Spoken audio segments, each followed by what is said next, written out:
So how many dollars is 70,000 Cambodian dollars?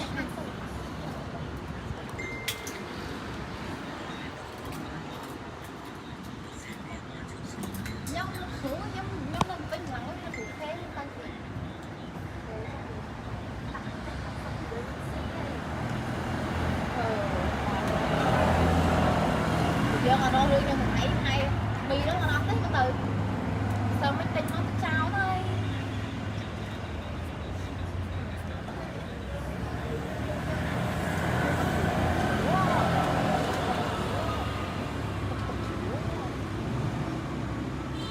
Hàng nó quay đó là đâm vào rồi chưa rồi tao riêng mình đi hết anh nhỉ. Chắc anh cho chúng nó xấy đi bật cái lên nè.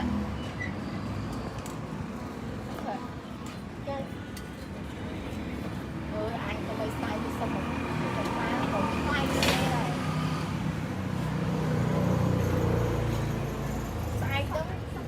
sai đó thôi đi tăng là bài cái nặng thì rồi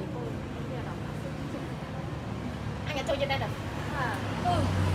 lấy ngon chơi hai cái nặng anh thôi thôi ôi hai con chặt nhau tôi chơi tao gọn tê hay mang thổi vô là hồ đánh máu cái này bay bên đằng đáy cái hỏi vậy